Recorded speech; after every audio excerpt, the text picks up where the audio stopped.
십자가에도 오늘 18번째 마지막 오늘 시간을 같이 나누려고 합니다. 오늘 이제 디모데전서에 있는 말씀으로 십자가의 도를 좀 이야기하려고 하는데, 지금까지 우리가 십자가의 도를 이야기하면서 십자가는 과연 무엇인가, 뭘 의미하는가 여러 말씀을 통해서 점검을 해왔습니다.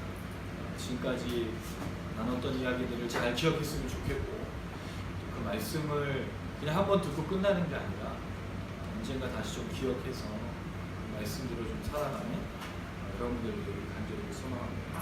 오늘 마지막 시간은 이제 죽음에 대한 이야기를 좀 할 건데, 이제 본문이 내용이 좀 길기 때문에 전체적으로 이 죽음이라는 이야기를 다 다루기는 좀 쉽지는 않을 것 같고, 본문을 일단 좀 위주로 이야기를 하고, 그 다음에 거기에 이제 맞춰서 결론적인 부분에만 잠깐 좀 다루는 부분이 될 것 같습니다. 이렇게 이제 오늘 십자가에 대해 마지막 시간을 좀 같이 나누려고 하는데, 한국 사람들의 평균 연령이 굉장히 많이 올라갔다고 지금 이야기를 하고 있습니다. 세계보건기구, 그다음에 영국 임페리얼 칼리지 런던에서 경제협력개발기구 35개 회원국의 기대 수명, 기대 수명이 뭐냐면 영세의 아이가 몇 세까지 살 것이냐를 기대하는 수명이라고 말하는 것이 기대 수명인데, 그 기대 수명을 분석한 논문을 지난 2월 21일 날 의학저널지에, 이제 영국에 있는 의학저널지에 실었다고 합니다. 그 보고서를 보면 2030년에 태어난 한국 여성의 기대 수명이 90.82살, 세계 최고로 오래 사는, 그러니까 2030년도에 태어난 한국 여성이 제일 오래 살 것이다, 90세까지 보고 있고, 그 다음에 2030년생 한국 남성의 기대 수명이 84.073로 세계 1위예요. 사실 우리가 이제 세계 장수 국가를 일본으로 알고 있는데, 일본은 그때쯤 되면 이제 3위로 밀릴 것이고 한국이 제일 오래 살 것이다라고 얘기를 하고 있습니다. 또 이 기대 수명 증가가 2030년생만이 아니고 2010년생, 우리 이제 미나중앙도 2003년, 2004년인데 2010년생이니까 그 더 밑으로 이제 아이들이 되겠죠. 2010년도 기대 수명 여성이 84살, 세계 6위고 남성은 77살, 19위 됐는데, 2030년생이 살 때쯤 되면 세계 1위로 한국이 올라간다. 점점 한국 사람들은 굉장히 오래 살게 되는 것이 현실이다라고 이제 보여집니다. 이건 어떻게 보면 이 저널지에 낸 사람들의 분석이, 한국 사람들은 점점 지방을 잘 먹지 않고 또 온갖 운동들도 뭐 먹는 것들에 신경을 많이 써서 굉장히 건강한 세대가 될 것이다라고 이제 예상을 하고 있는 거예요. 자, 그렇게 보면 이제 여자는 약 90세, 남자는 이제 거의 80 몇 살, 이렇게 이제 삶을 살면 100세 시대가 이제 다 되는 거예요. 예전에는 이제 이 죽음에 대해서 좀 빨리 받아들였지만, 지금은 사실은 죽음이라는 것을 굉장히 오랜 시간을 두고 생각을 해야 되는 거예요. 이제 60세로 은퇴를 해도, 또 65세로 은퇴를 해도 아직도 많은 시간이 남았다는 거죠. 사람들이 이렇게 오래 살게 되면 뭐를 신경을 쓸까요? 은퇴 이후의 삶에 대해서 신경을 쓸 수밖에 없습니다. 왜냐하면 우리가 65세 또는 뭐 55세, 60세 이렇게 은퇴하면 죽는 날까지 뭘 하고 살 것인가 고민할 수밖에 없는 거예요. 그럼 나머지 시간들이 너무 많다란 말이죠. 15년에서 20년, 많게는 30년을 살 건데 과연 뭘 하면 살 것인가. 그래서 지금은 은퇴 이후에 이제 삶에 대해서 연금도 붙기도 하고 뭘 할 것인가 고민하는 사람들이 많은 준비를 하고 있습니다. 자, 근데 그것이 세상 사람들만의 문제가 아니고 그리스도인들에게도 사실은 은퇴 이후의 삶은 좀 많은 문제가 됩니다. 자, 이걸 보면서 이제 두 가지의 경향이 좀 생기는데요. 첫 번째는 그리스도인들은 어쨌든 죽음을 또 준비해야 되기 때문에 종말에 대해서 이제 생각을 하는 겁니다. 우리의 종말은 뭐냐면 천국을 가는 게 종말이죠. 죽음 이후에 이제 종말에 대해 생각하면서 뭐 은퇴 이후 30년을 살든 20년을 살든 상관없어. 우리 어쨌든 죽을 거니까 천국을 소망하면서 30년을 버티겠다. 이렇게 이제 생각하는 경향이 있을 수 있고, 두 번째는 어쨌든 죽음 이후에 죽음이 오는 이 현실이 30년이 더 오래 걸리니까 그 부분에 있어서 좀 생각을 하자. 라는 생각이 들어서 이 30년의 세월을 잘 보내야 된다라는 어떤 그런 생각들을 좀 하게 되는 거예요. 그래서 여기 살아가는 삶, 천국도 중요하지만 여기서 살아가는 삶도 중요하다. 그런 부분들을 고민하는 사람들이 생길 수밖에 없습니다. 그래서 이게 하나는 어쨌든 죽을 거니까 천국만을 생각하는 삶, 아니 우리 어쨌든 죽지만 그 남은 삶이 소중하기 때문에 이걸 준비해야 되는 삶.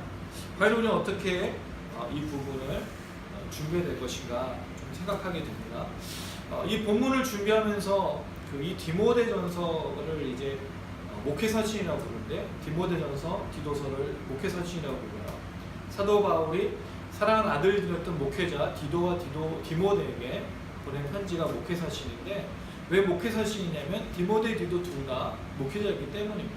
그래서 어떻게 하면 목회를 잘할 것인가 사도 바울이 당부를 하면서 부탁한 서신을 목회서신이라고 부르는데, 이 디도서와 디모데 전후서는 굉장히 유사한 배경을 가지고 있고 내용도 좀 유사한 내용들이 있습니다. 여기에 이제 뭐가 좀 중요한 게 있냐면 기독교 소시민 윤리라는 이야기가 있어요. 좀 어려운 이야기가 될 수 있는데 이게 무슨 얘기냐면 이 당시 디모데와 디도가 사역했었던 당시에 어떤 분위기가 이제 있었냐면 예수님이 오신다고 했는데 바로 오시지 않은 거예요. 왜냐하면 예수님이 부활하시면서 부활하시면서 하나님 나라로 올라가실 때, 천국으로 올라가실 때 뭐라 그랬죠?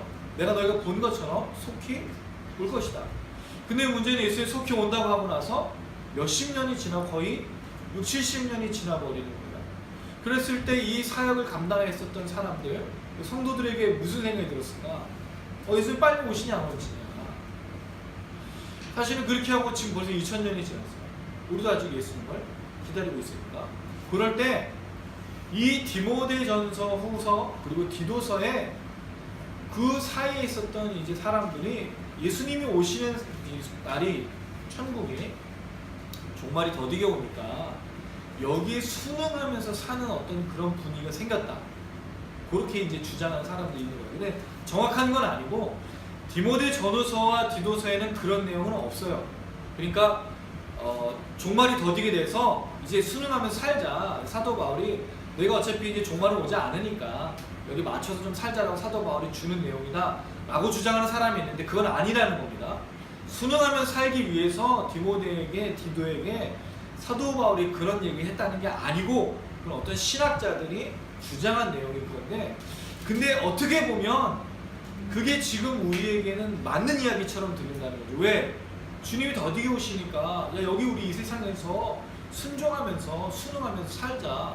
어떻게 주님이 언제 오신지 모르니까 이 세상 삶이 중요한 거 아닌가? 라는 분위기가 있을 수 있다는 겁니다. 그게 또 우리가 살아가는 시대의 모습이라는 거죠. 자, 그랬을 때 뭐를 이제 얘기하려고 하냐면 그리스도인들은 과연 천국만을 바라보며 살 것인가? 아니면 여기 이 땅에 주님이 오시는 게 굉장히 오래 걸리니까 여기에 적응하며 살 것인가? 이 두 가지를 오늘 좀 이야기를 해보고자 합니다. 과연 십자가, 과연 예수 그리스도를 믿는다라는 것은 이 두 가지 삶에서 어떤 것들을 우리가 추구하며 사는 것인가 좀 생각해 보고자 합니다. 이게 이제 지금 이 시대로 좀 이야기를 해보면 실현된 종말론, 사람들이 주장하는 종말이 왔기 때문에 뭐를 얘기하죠? 자, 우리 가정, 학교, 회사 다 필요 없어. 우리 빨리 이제 주님의 종말을 준비해야 돼. 그래서 뭐라 하죠? 학교 포기하고, 직장 포기하고, 가정 포기하고 다 어떻게 해요? 모여 살아요. 극단적인 종말론을 가진 세대주의 종말론자들이 휴거, 주님 나라가 오시기 때문에 우리 빨리 이 긴박함을 가지고 살아야 된다. 이단과 사입 이런 주장을 많이 하고, 또 세대주의 종말론이나 극단적 종말론을 주장하는 많은 교회들이 이런 얘기를 해요. 그래서 작년인가 전쟁이 나니까 교회 그 성도들하고 목사님이 교회를 팔고 어느 나라로 도망을 갔어. 대한민국 전쟁이 나니까 종말을 준비하자. 그런 모습들이 있죠. 두 번째는 이 주님의 나라가 더디 오니까 여기에 안주하면서 뭐를 주장하지 않는 거예요? 주님 오시는 거에 대해서 얘기하지 않아요. 왜? 그 너무 길어. 언제 오실지 모르니까. 나그네라는 삶보다 여기에 더 철저하게 순종하는 삶을 살자라는 이야기가 지금도 주장되어져 있어요. 자, 그럼 우리 그리스도인들은 어떻게? 삶을 살 것인가. 그래서 오늘 말씀을 통해서 그 이야기를 좀 나누고자 합니다. 자, 오늘 배경에는 조금 전에 그 기독교 소시민 윤리도 얘기했지만 여기 이 디모데하고 디도가 살았던 그 당시에 그 교회에는 거짓 교사들, 잘못된 가르침을 주는 사람들이 있었어요. 자, 그 사람들이 뭘 주장했었냐면 디모데전서 1장 4절을 한번 읽어보겠습니다. 디모데전서 1장 4절입니다.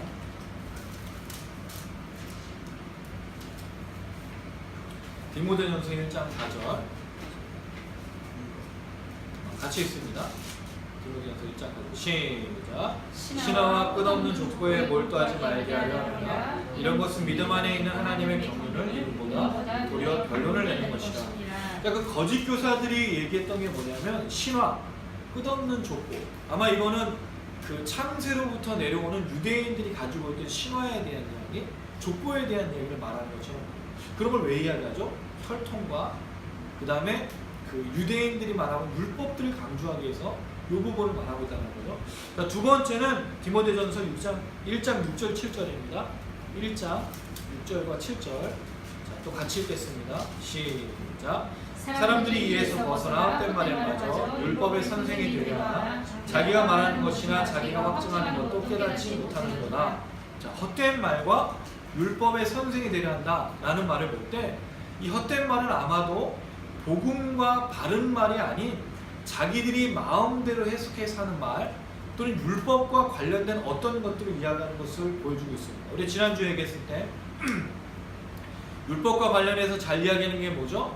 예수를 믿고 구원을 받고 예수 믿음으로 살아가는 게 아니라 율법을 지키고 할례를 행하고 특별히 여기서는 이제 뭘 더 강조하고 있냐면 아마 음식과 어떤 것들을 말하는 것처럼 보이기도 한다는 겁니다. 그건 조금 이따가 이제 설명하기로 하고, 자, 어쨌든 이런 거짓 교사들이 주장하는 건 자, 신화, 그 다음에 족보, 그 다음에 율법, 헛된 말이다 라고 이야기하고 있습니다. 자, 두 번째는 디모데전서 5장 11절 15절이에요. 디모데전서 5장 11절 15절 11절 먼저 같이 읽습니다. 시작. 젊은 과부는 올리지 말지니 이는 정욕 그리스도를 배반할 때 시집가고자 함이니. 15절입니다. 시작. 이미 사탄에게 돌아간 자들도 있도다. 자, 여기 보면 어떤 과부를 세우는 거, 교회에서 과부를 세워서 돕기 위해서 과부를 세우는데 젊은 과부는 하지 말라라고 이제 말하는 구절에 뭐를 연결했냐면 이 중에 돌아간 자, 사탄에게 돌아간 자들이 있다. 이게 무슨 얘기예요? 예수 믿기 전의 상태로 돌아갔다는 거예요. 그럼 과연 이 사람들의 믿음이 진정한 믿음인지 생각해 볼 수밖에 없습니다. 이들이 여전히 사탄을 다시 따르고 있다는 말이죠. 자, 그 이야기하고 연결해서 6장 20절 한번 읽어보겠습니다. 디모데전서 6장 20절 같이 한번 읽어보겠습니다. 시작. 디모데야, 망령되고 헛된 말과 거짓된 지식의 반론을 피함으로 내게 부탁하는 것을 지키라. 자, 거짓 교사들이 또 뭘 얘기하냐면 망령되고 헛된 말과 거짓된 지식. 이걸로 자꾸 다툼이 일어나고 디모데와 또는 교회 안에 그런 어려움을 주고 있었다는 것을 볼 수가 있습니다. 자, 이 이야기하고 제가 뭐를 좀 연결하고 싶으냐면 그럼 이 거짓된 반론과 헛된 말들이 무엇이 있느냐? 자, 요 이야기와 함께 연결된 얘기가 뭐냐면 디모데후서 2장 15절입니다. 디모데후서 2장 15절. 디모데후서 2장 15절부터 18절까지. 자, 네 구절이니까 제가 먼저 읽고 엄마 읽고 주와 미나 이렇게 읽겠습니다. 제가 먼저 15절 말씀 디모데후서 2장 15절 읽습니다. 너는 진리의 말씀을 옳게 분별하며 부끄러울 것이 없는 일꾼을 인정된 자로 자신 하나님 앞에 드리기를 힘쓰라. 망령되고 헛된 말을 버리라. 그들은 경건하지 아니하며 점점 나아가나니 그들의 말은 악성 종양이 퍼져나간 것 같은데 그 중에 후메네오와 빌레도가 있고 진리의 말을 우리 나 그날에 말이 지나가지 않고 사람들은 이들의 공학중입니다. 자, 아까 디모데전서 6장 20절에 디모데에게 망령되고 헛된 말을 버리고 거짓된 진리의 반론을 하지 말라라고 말할 때 요 말이 한 번 더 반복이 된 게 디모데후서 2장 15절에서 18절의 말이라는 거죠. 자, 그럴 때 구체적인 내용이 뭐냐면 후메네오와 빌레도라는 사람이 등장합니다. 자, 이 후메네오와 빌레도가 어떤 사람이었느냐 이렇게 설명하고 있어요. 17절에 그들의 말은 악성 종에게 퍼져나간 것 같은데 그 중에 휴메네와 빌레도라는 사람이 그 망령되고 거짓된 말을 들었다는 거죠. 그 망령되고 거짓된 말은 18절 같이 읽습니다. 시작. 진리에 관하여는 그들이 그릇되었도다. 부활이 이미 지나갔다 하므로 어떤 사람들의 믿음을 무너뜨리느니라. 자, 무슨 얘기를 들은 거죠? 부활은 이미 지나갔다. 자, 이 부활이 이미 지나갔다는 말이 무슨 뜻인가요?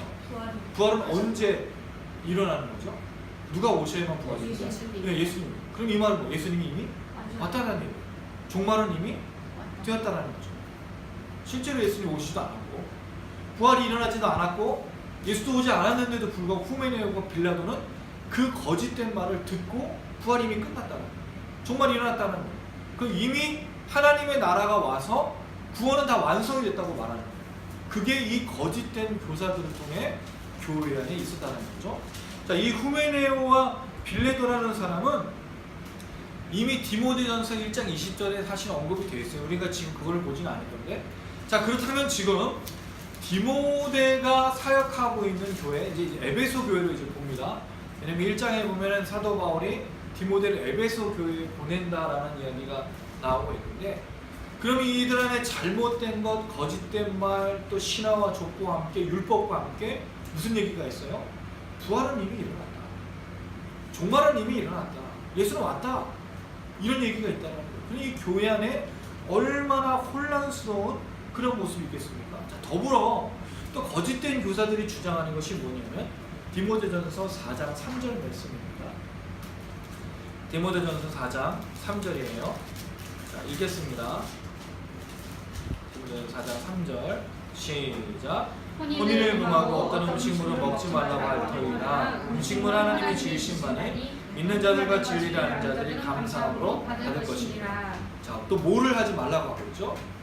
음식 먹지 말라고 했어요. 율법과 관련된. 자, 근데 또 뭐도 하지 말라고 했어요? 혼인이 뭐예요? 결혼이야. 결혼하지 말라고 했어요. 왜? 이 종말이 급박하게 오니까 참 웃기죠? 하나는 아까 부활은 이미 일어났다고 그러고 이미 종말은 끝났다고 그러는데 또 하나는 종말이 올 거라고 또 말하고 아주 혼란스러운 그런 거짓된 내용들이 이 교회 안에 있었다라는 거예요.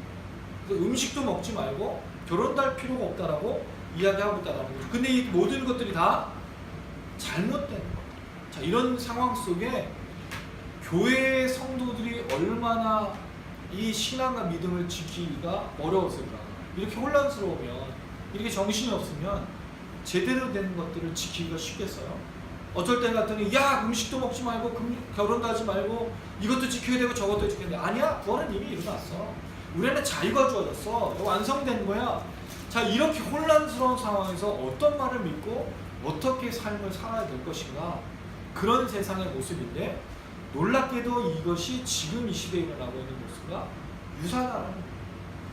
지금 이 시대에 이 극단적인 종말론과 이미 하나님의 나라 예수가 왔으므로 완성이 되었다고 말하는 거짓된 것들이 지금 이 시대의 모습들이라는 거죠. 굉장히 유사함을 볼 수 있습니다. 자, 오늘 구조는 여러분이 갖고 있는 주보에 제가 구조를 실어드렸어요. 구조를 보시면 첫 번째는 잘못된 신앙의 모습들이 나타나고 있고, 잘못된 신앙의 해결책이 두 번째로, 그 다음에 그것에 대한 구체적인 적용, 잘못된 신앙의 구체적인 모습들이 뭔지를 설명하고 있고, 두 번째 내용은 잘못된 신앙의 해결책이 한 번 더 나타나고 있고, 구체적인 명령을 통해 이 잘못된 것들을 어떻게 지켜나갈 것인가 설명한 내용이 오늘 6장의 내용입니다.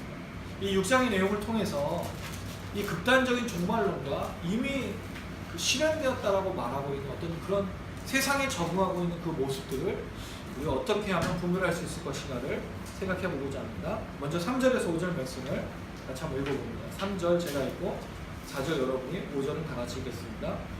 누구든지 다른 교훈을 하며 바른 말, 곧 우리 주 예수 그리스도의 말씀과 경건에 관한 교훈을 따르지 아니하면 그는 교만하여 아무것도 알지 못하고 별과 언쟁을 좋아하는 자니 이로써 투기와 분쟁과 비방과 악한 생각이 나며, 같이 있습니다. 마음이 부패하여지고 진리를 얻어 경건을 이익에 방도를 생각하는 자들의 다툼이 일어나느니라. 첫 번째는 잘못된 모습들이 이제 앞에도 나오지만 여러 가지 내용을 종합해서 사도 바울이 디모데에게 이제 결론적으로 이야기하는 잘못된 모습은 뭐냐면 다른 교훈을 하며, 다른 교훈이라는 말은 다른 말을 해주는 거죠. 교훈과 다른 것들을 이야기하고 있는 것입니다.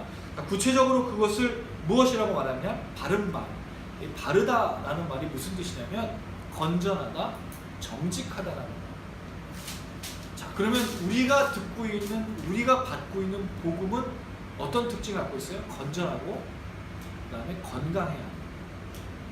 여러분이 듣고 있는 말씀들과 여러분이 배우고 있는 이야기들이 건전하고 건강해야 된다는 거예요. 자, 근데 여러분, 제가 어제 그 어떤 목사님, 대형교회 목사님이 그 전하는 설교의 내용을 들었어요.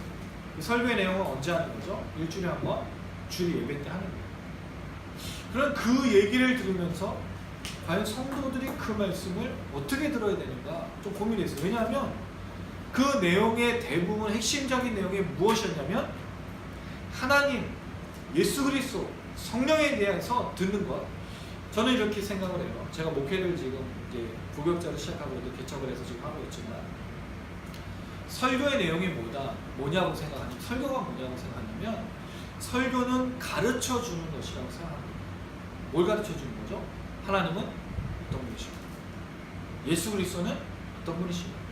성령님은 누구인가? 우리들은 누구인가? 자, 그럴 때 우리가 하나님을 깨닫고 예수를 깨닫고 성령을 깨달을 때 나오는 게 있어요. 뭐가 나와? 적용이 나와. 왜? 오늘 깨달은 걸 가지고 내가 어떤 삶을 살 것인가? 자, 그런데 목사가 해주지 말아야 될 게 있어요. 목사는 당신들이 이렇게 살아야 됩니다라고 말은 선포하지만 그 구체적인 적용들을 해줄 수는 없다는 거예요. 왜죠? 그거는 제 몫이 아니기 때문입니다. 그건 여러분들이 발견하고 그건 여러분들이 적용해야 되는 문제이기 때문입니다. 목사는 알려줘야 되고 가르쳐야 되고 보여줘야 된다는 거죠. 누구를요? 하나님을요. 그럴 때 여러분들이 그걸 듣고 뭐라는 거죠? 그 하나님을 깨닫고 찬양하고 영광 돌리고 감사하고 나는 이렇게 살아야겠다라는 것을 정의하는 것이기 때문입니다. 근데 제가 어제 들었던 그 목사님의 이야기가 무슨 내용이었냐면 시편을 이야기했었는데 그 시편의 내용을 가지고 야, 우리는 힘이 있고 우린 위로를 받고 우린 뭔가를 할 수 있어. 자, 핵심이 뭐예요? 제가 듣고 있는 건가요? 그 목사님의 설교의 핵심이 뭐예요? 나인 거예요, 나. 설교의 핵심은 내가 아닙니다. 우리가 아니에요. 누가 핵심이 돼야 되죠? 하나님이. 왜? 예수님. 맞아요. 성령님. 왜죠? 이 예배의 대상이 내가 아니고 하나님이기 때문이에요. 근데 그 설교의 대부분의 내용이 하나님이 없어. 물론 단편적으로 제가 한 번만 들었기 때문에 뭐라고 다 말할 수는 없지만 너무나 안타까웠어요.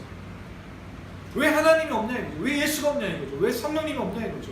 그걸 들어야 깨닫고 뭘 할지 아는데 다 나를 위로하고 나는 뭘 할 수 있고 나는 하나님이 들으시니까 나에 대해 초점을 받고 있다는 거죠. 그거는 설교가 아니에요. 그럼 어디서나 들을 수 있는 일이에요. 그러나 설교는 성경을 얘기하고 하나님을 얘기하는 유일한 곳입니다. 그렇죠? 그 예배잖아요. 그걸 들어야 돼요. 너무나 안타깝다는 생각을 했어요. 어떻든 간에 우리가 들어야 될 것은 하나님이고 하나님이 어떤 분이신가를 들어야 돼요. 그래서 바르다, 건강하다라는 말이 무슨 뜻이냐? 하나님을 전해야, 하나님을 말해야 그것이 바른 말인 겁니다. 건강한 것입니다. 왜냐하면 하나님 말이 바르시고 건전하고 건강하고 선하신 유일하신 분이시기 때문입니다. 예배의 초점이 그래서 하나님께로 있어야 되고 하나님을 들어야 된다라는 것입니다. 자, 그 다음에 이 바른 말, 이 바른 교훈은 뭘 얘기하고 있느냐? 곧 우리 주 예수 그리스도의 말씀과 경건에 관한 교훈이라고 이야기하고 있습니다. 자, 그래서 제가 건강하다, 건전하다고 말할 때 뭐가 증거되어지기 때문에 건강하고 건전하다고 말하는 거죠? 우리 주 예수 그리스도의 말씀이에요. 그 여러분들이 매주 들어야 될 얘기는 뭐죠? 우리 주 예수 그리스도의 말씀입니다. 예수님 하신 말씀, 예수님 어떤 분이신지에 대한 말씀들을 들어야 되는 거예요. 두 번째, 경건에 관한 교훈입니다. 이 경건에 대한 교훈은 조금 이따가 설명을 드릴게요. 자, 그랬을 때 이 잘못된 가르침과 다른 교훈을 말한 거짓 교사들에 대한 모습이 어떻게 나타나죠? 자, 4절 읽어볼게요. 4절 시작. 그는 교만하여 아무것도 알지 못하고 변론과 언쟁을 좋아하는 자니 이로써 투기와 분쟁과 비방과 악한 생각이 나며. 자, 재밌어요. 자, 첫 번째 이 다른 교훈과 바르지 않은 교훈을 얘기하는 사람의 특징이 뭐예요? 교만해. 자, 교만이 뭐지요? 교만이 무슨 뜻이죠? 자기 스스로가 하나님과 같다고 생각하는 게 교만이에요. 남보다 좀 낫다고 얘기하는 게 아니야. 교만은 나는 하나님이라고 말하는 게 교만입니다. 나보다 나은 사람은 없다라는 뜻이니까. 자, 그러면 이 교만하다라는 말을 사도 바울은 뭐라고 얘기하고 있죠? 네, 아무것도 알지 못하다. 뭐라고 얘기했어요? 교만한 사람의 특징이 뭐예요? 아무것도 알지 못해요. 뭘 좋아하죠? 변론과 언쟁이. 변론과 언쟁이 뭐예요? 다투는 거예요. 싸우는 거예요. 왜? 내가 하나님이니까 다른 사람이 말하는 거를 틀렸다고 말할 수밖에 없어요. 근데 특징이 뭐예요? 자기는 잘 몰라. 자기는 잘 모르는데 남은 다 틀렸다고 말해요. 그러니까 그걸 뭐라고 말하죠? 교만이라고 부른다는 거예요. 자, 그런데 이 이야기 속에 또 뭐가 등장하고 있습니까? 투기와 분쟁과 비방과 악한 생각이 나요. 자, 그럼 교만한 사람들은 아무것도 알지 못하는데 맨날 싸우고 비방과 투기와 분쟁을 한다는 거죠. 자, 그 다음에 5절에 보니까 또 이렇게 돼 있어요. 자, 5절을 또 한번 읽어보겠습니다. 5절 시작. 마음이 부패하여지고 진리를 잃어버려 경건을 이익의 방도로 생각하는 자들의 다툼이 일어나느니라. 자, 그들을 또 어떻게 표현하고 있습니까? 마음이 부패해졌다. 마음을 잃어버린 거예요. 마음이 타락한 거예요. 마음이 뭔가 문제가 생긴 거예요. 자, 그 다음에 또 뭐라고 하죠? 네, 마음이 문제가 생긴 이유가 진리가 없기 때문입니다. 그럼 결국 교만하다는 말은 무슨 뜻이죠? 진리가 없기 때문에 아무것도 알지 못해서 그 모든 행동의 결과가 비방하고 분쟁하고 다투고 싸우는 일로 나타난다는 거예요. 근데 진리를 안다면 뭐가 나오겠습니까? 교만이 안 나와요. 그럼 결국 이 사람이 출발한 이유는 무엇 때문인 거죠? 진리를 잃어버렸기 때문이다. 자, 근데 이 잃어버렸다는 표현이 무슨 뜻이냐면 누가 진리를 빼앗아갔기 때문에. 왜 잃어버렸어요? 누가 훔쳐갔으니까. 그래서 제대로 진리를 가져보고 들어보고 간직해 본 적이 없다는 뜻이에요. 그걸 말하고 있어요. 그래서 경건을 이익의 방도로 생각한다.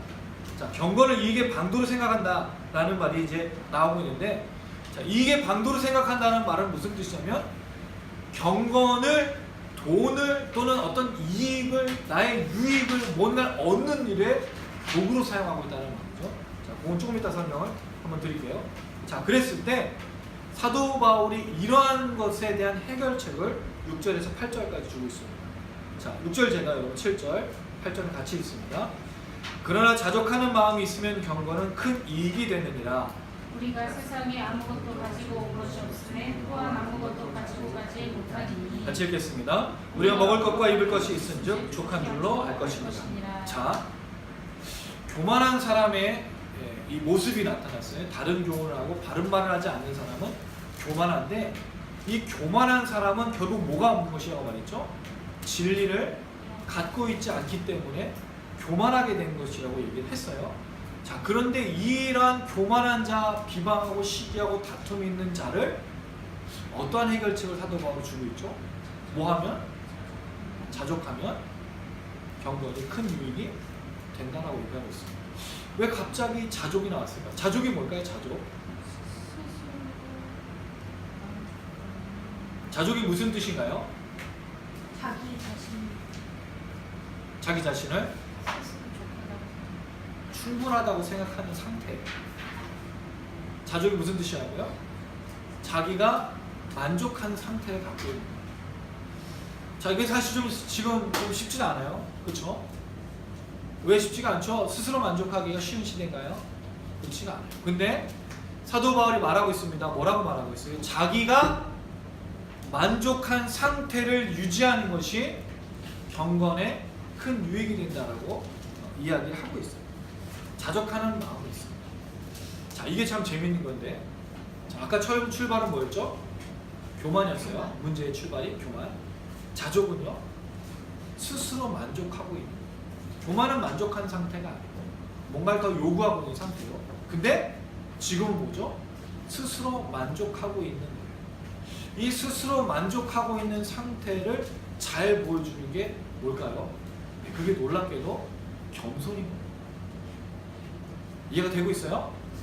교만이라는 말은 만족할 수 없는 상태고 내가 하나님과 같은 거고, 근데 결국엔 진리를 잃어버려서 아무것도 갖고 있지 않는 거예요.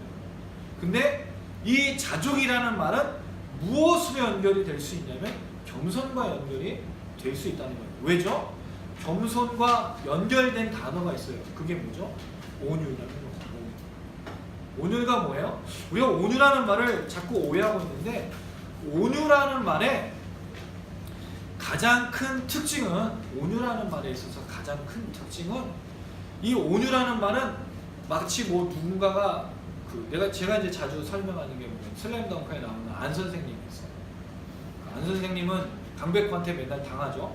그래서 강백호가 막 선생님 막 때려도 허허허허. 그래서 마치 뭐 좀 바보 같은 거, 그런 걸 온유라고 하는데, 사실 온유는 누군가에 친절하게 베풀다라는 거예요. 근데 누군가를 친절하게 베풀 때는 뭐가 있어야 돼요? 자기 안에 만족이 있어야 돼요. 체험이 있어야 되고 힘이 있어요. 자기 안에 스스로 안에 뭔가 만족과 체험과 힘이 없으면 다른 사람을 채우는 이 관용 또는 친절, 자상하게 대하는 게 있을 수가 없는 거예요. 근데 교만은 뭐죠? 가지고 있는 게 없으니까 다른 사람을 비방하고 시기하고 질투하고 욕하고 싸운다는 거예요. 그래서 교만하고 겸손이라는 것이 왜 비교가 되냐면 그 사이에 온유라는 것이 있기 때문에. 그래서 온유는 반드시 겸손이랑 연결이 되어 있어요. 자족이라는 말이 왜 나올 수밖에 없는 거야? 온유, 겸손이라는 단어가 사실 자족과 많이 연결되고 있기 때문에 그렇습니다. 그래서 이 온유, 겸손, 자족이라는 말과 제일 잘 어울리는 사람이 누구죠? 성경 인물 중에 사도 바울. 네. 사도 바울도 자주 얘기했어요. 자족과.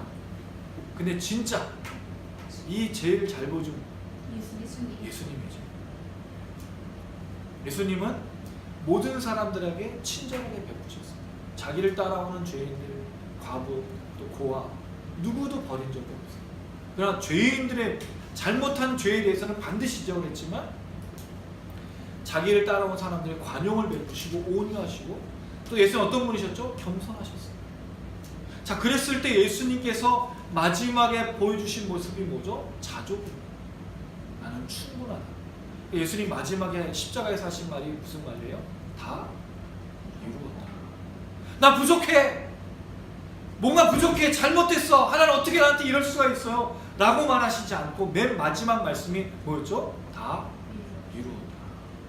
온유와 겸손이 자족에 이르게 하는 것이라는 걸 보여줍니다. 그래서 왜 교만의 이 이야기를 해결하는 방법으로 사도 바울이 뭘 이야기하고 있죠? 자족하는 마음을 이야기할 수밖에 없는가. 물론 좀 사이에 좀 그 설명만 드린 걸로 찾아보지 않고 나갔기 때문에 좀 그렇지만 저는 분명한 이유가 있다고 생각합니다. 교만한 것, 그것이 경건을 이익의 방도로 사용하는 사람들에게 자족하는 마음을 주고 있다는 것은 참으로 중요한 겁니다. 자, 그럴 때 경건은 큰 이익이 된다고 말합니다. 자, 여기서 질문이에요. 경건은 과연 뭘까요? 이걸 헬라어로 이제 유세베이아라고 하는데, 경건이 뭘 것 같습니까? 여러분 한번 생각해보세요. 경건이 뭘까? 우리가 이 경건을 생각하면 뭘 생각할까요? 어떤 이미지가 있어요. 자, 어떤 사람 경건하다고 하면 되게 참 얌전하고 예배를 드릴 때 눈을 감고 손을 들고, 그걸 경건하다라고 어떤 그런 이미지로 보는 거예요. 근데 사실 당시의 경건이라는 말은 어떤 선생님 또는 부모 또는 어떤 그 통치자들을 향한 존경심을 경건이라고 불렀어요. 자, 그럼 자연스럽게 신앙을 갖고 있는 사람은 누구에게 이 경건을 표했을까?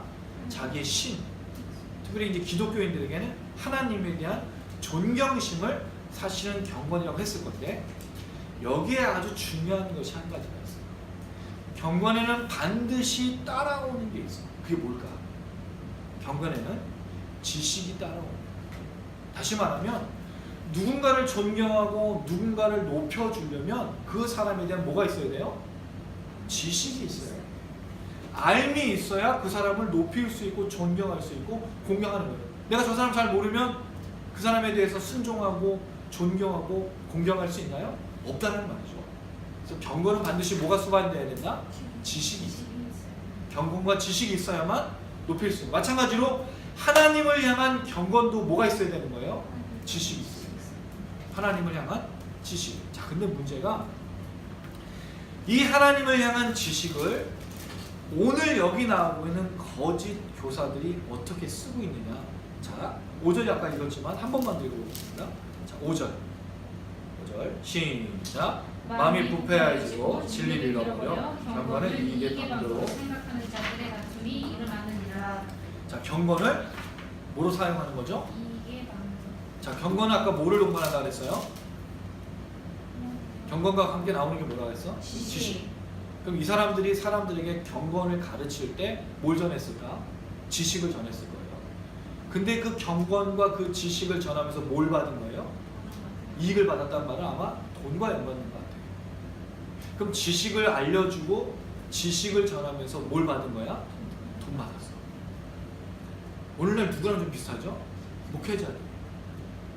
목회자들도 하나님을 이야기하고 지식을 가르쳐요. 그래서 뭘 받죠? 사례를 받아요.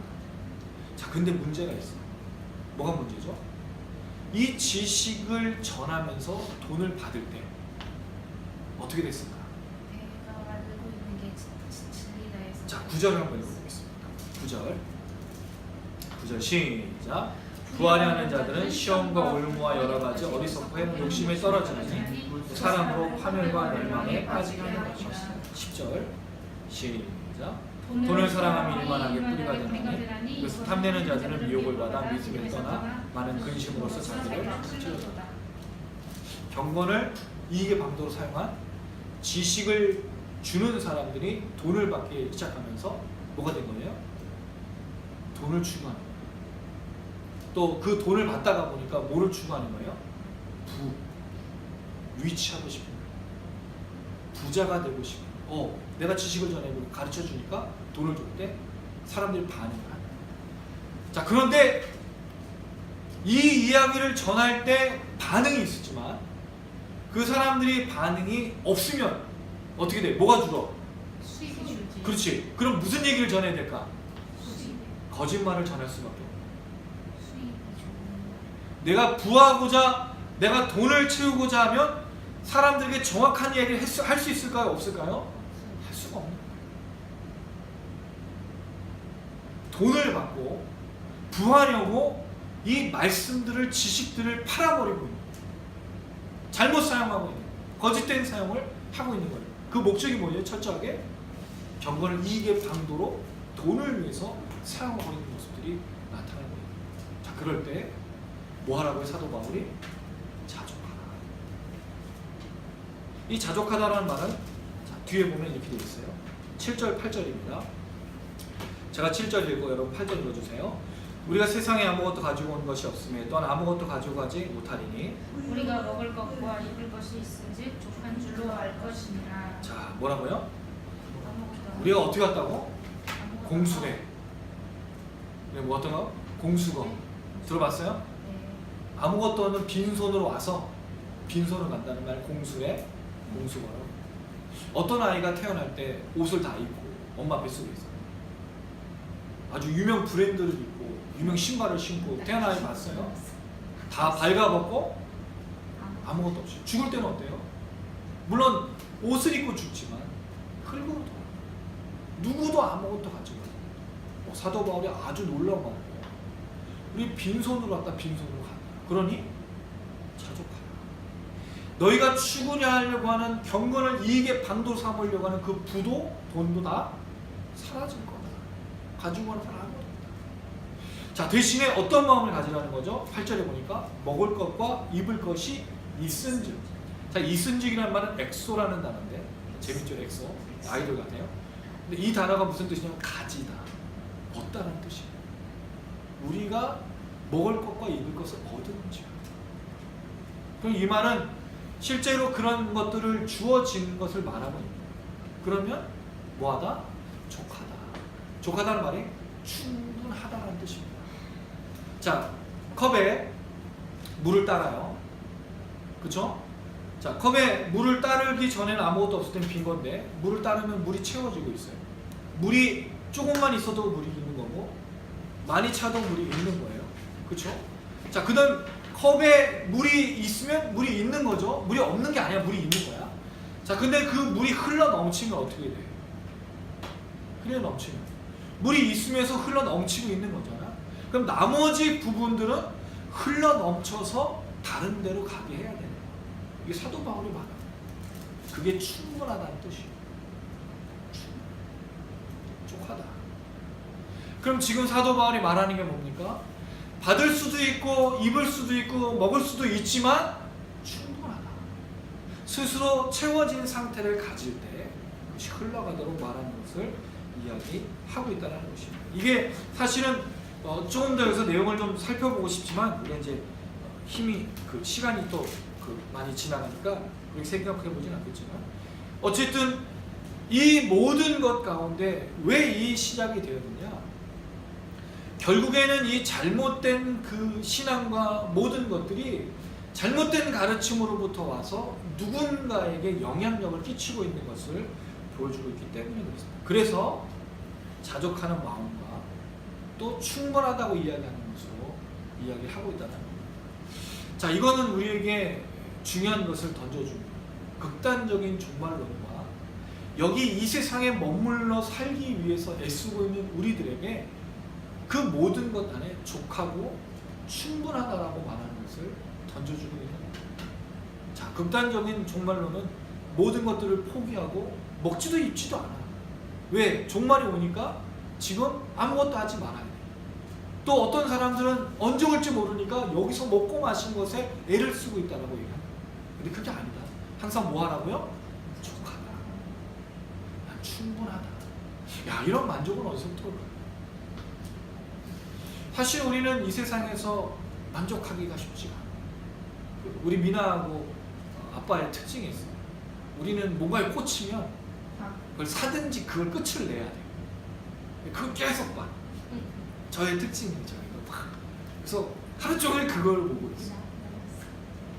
근데 사면 끝이야. 우리 좀 단순해. 우리 사면 그 다음에는 다시 보지 않아요. 근데 그게 족하다. 근데 족하지 않은 이유는 뭐죠? 채워지지 않으니까. 채우기 위해서 애를 쓰는 거예요. 자, 그런 면에 있어서 극단적인 것과 이 세상에서 순응하면서 사는 것 사이에 우리 안에 반드시 필요한 것이 이 족하다라는 것을 말해주고 있는 겁니다. 자, 그 다음에 부활하는 자들 이 얘기를 해보세요. 이 이야기는 그냥 간단하게 좀 넘어가는데 잘 아시지만 돈을 사랑하고 부활할 때 들어가는 게 뭐냐면 시험과 올무에 빠질 수밖에 없어요. 여러분, 이 세상에서 부자로 사는 게, 부자가 되는 게 쉬운 일일까요? 정말 쉽지가 않아요. 건축을 하든 무엇을 하든 간에 정직한 방법으로 부자가 되기가 쉽지가 않아요. 대부분의 요새 부자들이 뭐예요? 정말 땀 흘려서 일을 해가지고 돈 버는 사람보다 뭐예요? 부동산 투기, 증권, 어떤 그런 것들을 통해서 부자가 많이 되는 경우가 있어요. 정말 정직하게 땀을 흘려서 돈 벌기는 쉽지 않은 세상을 살고 있어요. 어쨌든 간에 그런 것들은 올무를 주고 시험을 주는데 결국엔 뭐에 이르게 한다? 구절을 보니까 파멸과 멸망에 빠지게 한다.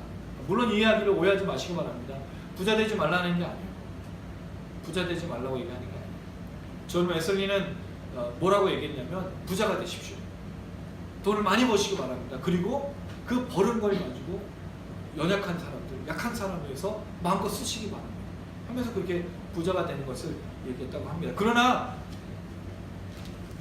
어쨌든 이 부를 추구하는 것, 돈을 사랑하고 이미 거짓 교사들 또 이런 가르침을 주는 자들도 멸망과 파멸의 길에 빠지고 있는 걸 보면 결국 쉽지 않은 것을 발견하게 되는 겁니다. 자, 그 다음에 이어서 어떻게 하면 구체적으로 이 모든 것들을 이겨낼 수 있는지 이제 마지막 10절에서 19절의 얘기를 하고 있는데 이거 좀 간단하게 좀 넘어가 보도록 하겠습니다. 자, 먼저 11절에서 14절입니다. 구체적인 명령.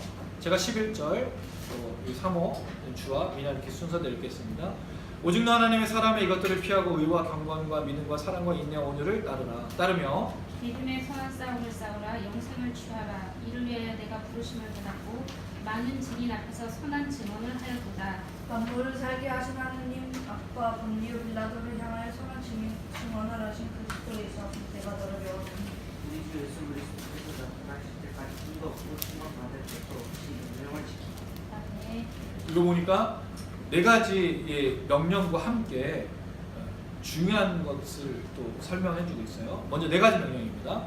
이것들을 피하고, 이것들을 피하라는 건 뭘까요? 앞에 있는 부하려고 하는 것, 돈을 사랑함을 피하라, 피하라고 말하고 있어요. 피하다는 것은 벗어나다라는 뜻입니다. 네. 이 피할 수 있는 방법이 아까 뭐였어요? 자족하고 난 충분하다라고 말하는 거죠. 자, 두 번째, 의와 경건과 믿음과 사랑과 인내와 온유를 따르라고 말했어요. 자, 이게 왜 중요하냐면 요 의와 경건, 믿음, 사랑, 인내, 온유 뭐가 굉장히 유사하죠? 성령의 9가지. 자, 경건이라는 말, 아까 누군가를 향한 존경, 하나님을 향한 예배, 그거 다 된다고 지식과 동반한다 그랬어요. 이 경건과 지식이 뭐와 또 연결이 되냐면 삶과 연결이 된다. 아까 거짓 교사들이 극단적인 종말론과 또 여기에 순응하면서 살라고 하면서 음식도 먹지 말고 결혼도 하지 말고 또 잘못된 가르침을 주고 있었다고 했을 때 철저하게 그들이 부정했던 게 뭐냐면 삶에 대해서 이야기하지 않았다는 거예요. 재밌죠? 경건을 추구하고 있는 교사들이 하고 있는 삶이 뭐예요? 자기가 돈을 위해서 지식을 버리고 있다는 거예요. 진리를 버리고 있다는 거예요. 뭐가 빠진 거야? 삶이. 경건과 뭐가 동반된다 그랬죠 아까? 지식이. 그럼 그 진정한 경건과 지식은 뭐로 드러나야 돼? 삶으로 드러나야 돼. 그럼 정말 그 사람이 진정한 그리스도인이고 예배드리고 하나님을 바라보는 사람이라면 반드시 드러나야 되는 것이 무엇이죠? 삶. 뭐라고 하죠? 의와 경건과 믿음과 사랑과 인내와 온유. 뭐 마지막에 뭐가 있죠? 뭐가 들었어? 마지막에 뭐가 있어? 11절에 마지막 인내와 온유. 온유가 아까 뭐라 그랬죠? 뭐 연결된다 그랬어? 온유는 겸손. 그건 자조. 교만하지 않고 경건하지 않는 것과 온유가 이렇게 연관이 되는 것을 말해줍니다. 자, 그 다음에 12절 믿음의 선한 싸움을 싸우라. 누구랑 싸우라는 거예요? 마귀랑 싸우라는 거예요? 아니에요. 자기 자신과의 싸움이에요. 믿음은 누구와의 싸움이에요? 자기 자신과의 선한 싸움이에요. 그래서 선한 싸움이에요. 선한 싸움이에요. 자기 자신. 자, 그 다음에 뭐를 취하라? 와, 영생을 왜 취하라 그랬을까? 취하라는 말은 붙들다 소유하다는 뜻이 어떤 뜻이에요? 왜 영생을 취하라 그랬을까? 천국을 가야 되기 때문에. 그렇죠. 자, 이 이야기의 아까 시작이 뭐였어요? 이미 종말이 왔고 또 종말이 빨리 올릴 거니까 정신 차리고 하는 그런 부분에 진정한 영생을 소유하라라고 말합니다. 자, 아까 첫 번째로 이 극단적인 종말론과 이 세대에서 순응하는 그것을 살기 위해서 살라고 말하는 이 시대 속에 잘 우리가 이제 오늘의 이제 결론이기도 한데 잘 죽어야 된다는 말을 좀 하고 싶습니다. 그게 무슨 얘기냐면 자, 천국은 어디 있을까요? 천국은 어디죠? 천국은 어디 있어요? 예수님 가신 천국을 보니까 하늘 위에 있잖아요. 사도 바울도 3층 천에 가봤다. 자, 그럼 천국은 저 하늘 어딘가에 있나요? 어디 있는지 우리가 알 수가 없어요. 영적인 개념. 예수님 가셨었는데 하늘로 갔는데 그 하늘로 가는 천국은 어떻게 했죠? 예수님 분명히 얘기했어요. 예수님과 함께 이 땅에 천국이 임했다라고 했어요. 그럼 천국은 이미 온 거예요. 여기 이미 천국이 있어. 우리 어떻게 알아? 우리 예배 드릴 때 알아. 우리 예배 드릴 때 누구를 기억하죠? 하나님을, 예수님을. 그럼 우리가 그 은혜를 누리면서 함께 찬양할 때 기쁨과 은혜가 있어요. 우리 미나주와도 엄마도 아빠도 예배를 드리면서 집회를 하면서 천국을 누릴 때가 있어요. 여러분도 누린 적이 있나요? 그 천국. 그러나 또 천국은 아직 완성이 된 게 아니에요. 반드시 천국은 올 겁니다. 자, 근데 여기 중요한 게 있어요. 천국이 우리가 올라가는 걸까요? 천국은 이 땅에 오는 걸까요? 이 땅에 내려온다라고 설명했어요. 올라가는 게 아니야. 물론 휴거를 주장하는 사람들의 얘기는 영원히 올라가는데, 그러나 천국은 이 땅으로 임하는 거지. 우리는 올라간다 표현되지만 천국이 이 땅에 임하는 거예요. 새하늘과 새 땅이라고 말한 천국이 이 땅에 임한다라고 되어 있는 걸 잘 기억해야 될 필요가 있어요. 그럼 천국은 이미 있고 아직 완성되지는 않았다는 부분을 기억하면서 뭐를 생각하면서 살아야 되는가? 영생을 취하라. 우리의 가장 소중한 것이 무엇인지를 기억해요. 영생이란 말은 천국과 바꿀 수도 있고 영원한 삶과도 바꿀 수 있어요. 그럼 뭐죠? 예, 극단적으로 우리가 야 종말이 오니까 이 땅을 버리면서 사느냐? 아니라는 거예요. 왜냐하면 앞에 내용을 보면 삶을 살아야 된다고 분명히 얘기하고 있기 때문에. 두 번째는 천국은 반드시 온다라는 마음을 가지고 살아야 된다는 거예요. 그러니까 우리가 은퇴 이후에 우리가 죽음을 준비하면서 어떻게 살 것인가? 반드시 천국을 기다리면서 살아야 되기도 하지만 여기 임한 천국을 누리면서도 살아야 된다는 거예요. 그게 사실은 우리 안에 굉장히 중요한 부분을 설명해 주고 있습니다. 자, 그런데 저는 여기서 좀 주목해 봐야 될 것이 무엇이냐면 11절 앞부분에 뭐라고 되어 있어요? 오직 하나님의 사랑. 디모데를 부르는, 그리스도인들을 부르는 사도 바울의 호칭입니다. 뭐라고 부르고 있어요? 너 하나님의 사랑아. 내가 누구인지를 잘 기억하라는 거예요. 주아야, 미나야, 현우야, 현양아, 이 이름을 불러주는 그 이름이 뭔지를 기억하면서 살아라는 거죠. 우리가 어떤 사람인지 반드시 기억하라. 너 하나님의 사랑아. 이거를 피하고 따르며 싸우라, 취하라. 이 네 가지의 구체적인 명령을 이야기하고 있고요. 13절, 14절에 그 핵심적인 부분이 있는데 요거까지만 이야기하고 말씀을 마치겠습니다. 자, 15절, 16절입니다. 15절, 16절. 15절 제가 읽고 여러분 16절 읽어주세요. 기약이 이르면 하나님이 그의 나타내심을 보이시리니 하나님은 복되시고 위라신 주권자이시며 만왕의 왕이시며 만주의 주시오. 오직 그에게만 죽지 아니한 일고 가까이 가지 못할 빛에 거하시고 어떤 사람도 보지 못하였고 또 볼 수 없는 이시니 그에게 존귀와 영원한 권능을 돌릴지어다. 아멘. 자, 십자가에도 18번째 이제 오늘 십자가에도는 이제 올해 다 이제 끝나고 아마 또 언제 이야기할 수 있는 시간이 있을지 모르겠어요. 이걸 마무리하면서 잘 죽어야 한다라는 이야기를 했어요. 이 당시에 극단적인 종말론과 또 이미 종말은 실현됐기 때문에 여기서 우리 잘 살자라고 말한 그 속에서 조금 전에 이야기했던 여러 가지 다른 교훈과 다른 교훈을 붙들고 잘 죽어야 된다. 또 이 땅에서 어떻게 삶을 살아가야 될 것인가 이야기했는데 핵심적으로 놓치지 말아야 될 내용이 있어요. 15절에 보니까 기약이 이르면 약속이 이르게 되면 그의 나라가 임할 것을 말하면서 그 내용이 뭐냐면 하나님은 어떤 분이시고 그 다음에 이 하나님을 통해서 드러나는 영광에 대해서 말하고 있다는 거예요. 결국 우리가 극단적인 종말론과 여기 이 땅에서 순응하면서 살아야 된다는 그 모든 것들을 지켜줄 수 있는 유일한 게 무엇인가?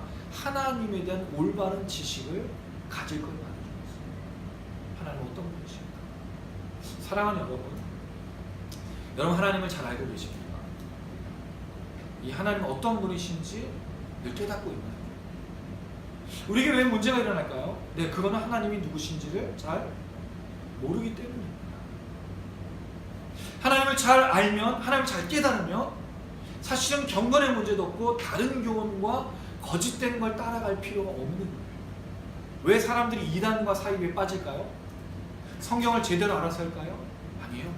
성경을 잘 모르기 때문에.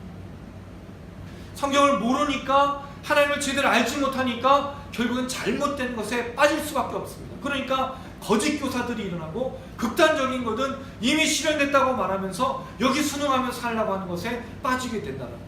자, 그런데 이 하나님을 제대로 알려줄 수 있는 것이 뭘 것 같아요? 그게 놀랍게도 십자가. 놀랍게도 예수 그리스도. 결국 잘 살 수 있는, 잘 죽을 수 있는 것. 여기서 우리가 이 모든 경건을 온전히 정말 살아낼 수 있는 것은 무엇 때문인 것이냐? 십자가. 오직 예수다. 그래서 마지막 부분에 좀 많은 내용이 있어서 그냥 좀 지나치면서 이야기하고 있지만 핵심적인 부분은 그겁니다. 하나님을 제대로 알아야 되는데 이 하나님을 제대로 아는 유일한 방법은 바로 십자가. 예수 그리스도를 알아야만 우리가 이 마지막 때에 종말은 빨리 오니까 가정을 버리고 학교를 버리고 우리가 준비해야 된다고 말하는 그 모든 것 속에, 또는 이 종말은 더디게 오니까 여기서 우리가 순응하며 살자고 하는 그 속에, 돈을 추구하고 자기 욕심을 추구하고 만족하지 못하고 있는 이 세상 속에서 충분하다, 자족하다고 말할 수 있는 그 예수 그리스도, 우리가 깨달을 때 이 놀라운 역사가 나타나게 될 줄 믿습니다. 그래서 천국은 이미 임해서 우리 안에 있어요. 예수를 통해 천국을 누릴 때 충분한 거예요. 또 하나, 천국은 반드시 올 겁니다. 와야 돼. 주님 다시 와야 돼. 그래야 여기서 죄에서 자유케 된 이 구원의 은혜를 주님과 함께 평생 영원토록 누릴 겁니다. 충분하지만 충분하지 않은 그 모든 것들을 십자가를 통해서 누리고 기대한 여러분 되기를 주님의 이름으로 축원합니다. 아멘.